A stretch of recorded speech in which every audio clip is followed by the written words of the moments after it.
আমরা লাশ হয়ে বের হবো ওখান থেকে। বহুত সুযোগ ছিল পিছনে ফিরে আসার, এখন আর পিছনে যাওয়ার রাস্তাই নেই। পিছনে পুলিশ আর সামনে স্বাধীনতা। অবশ্যই আমরা সম্মানের সাথে মৃত্যু গ্রহণ করতে রাজি আছি। সরকারকে আমার একটা প্রশ্ন, আমরা যদি যারা, আমরা তো হাতে অস্ত্র নেই নাই, আমরা খালি লাঠি আর ইট নিয়ে নামছি, আপনারা tear shell, rubber bullet, original bullet, বোমা, যে যা পারছেন রাইফেল নিয়ে নামছেন, আমাদের হাতে যদি অস্ত্র ওঠে আপনারা কি বাঁচবেন? একটা 4 কোটি রাজাকারের হাতে যদি অস্ত্র ওঠে আপনারা কি থাকতে পারবেন? আপনারা মাঠে আসতে পারবেন? কিছুই বলা যাবে না। এটা কোথাকার আইন? কে বিচার করবে? কাদের কাছে বিচার চাওয়ার দিন আছে নাকি? মেয়াদ লাগতেছে, ঘুমাইতে পারতেছি না, খাইতে পারতেছি না, রাস্তায় বাইরে হলে কি স্টুডেন্ট পরিচয় দেওয়া যাবে না? What the hell! আমি আমার চোখের সামনে দেখেছি একটা মানুষের মুখ থেকে গড়গড় করে রক্ত বের হচ্ছে, তাকে আমরা ঠিকমতো হাসপাতালে নিয়ে যেতে পারি না। আমি আমার হাত দিয়ে বুলেট বের করেছিলাম। বুলেট, এটা আমার স্বাধীন দেশ। আমার স্বাধীনতা কোথায়?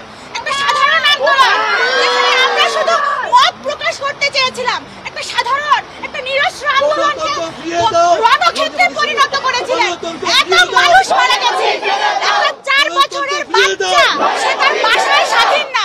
একটা 4 বছরের বাচ্চা যদি বাসায় নিরাপদ না থাকে, তাহলে আপনি এই দেশে কেন আছেন? কিসের স্বাধীনতা আপনি আমাদের দিয়েছেন? আমাদের গণতন্ত্র কোথায়?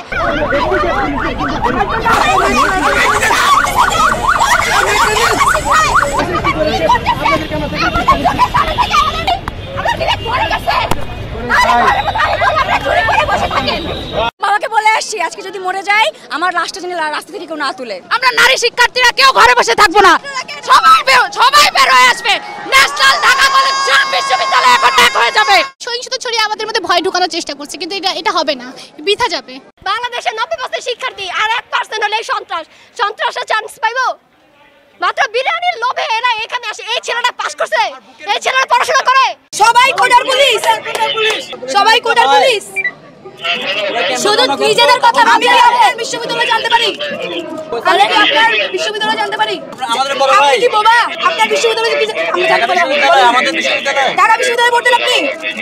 আমরা মরতেও এখন ভয় পাই না, আমরা কিছু বলতেও ভয় পাই না। আমরা যদি ফিরত না যাই বাসায় আমাদের কিছু যায় আসে না। আমি কি জামায়াত শিবির? তাহলে আমি তো কোনো রাজনৈতিক দল করি না, আমি বাম করি না, ডান করি না, আমি আওয়ামী লীগও করি না, বিএনপিও করি না। আমি যাবো, আমরা যদি লাস্ট পর্যন্ত একজনও বেঁচে থাকি, আমরা একজনও মাঠে নামবো, একজনও রাস্তায় দাঁড়াবো।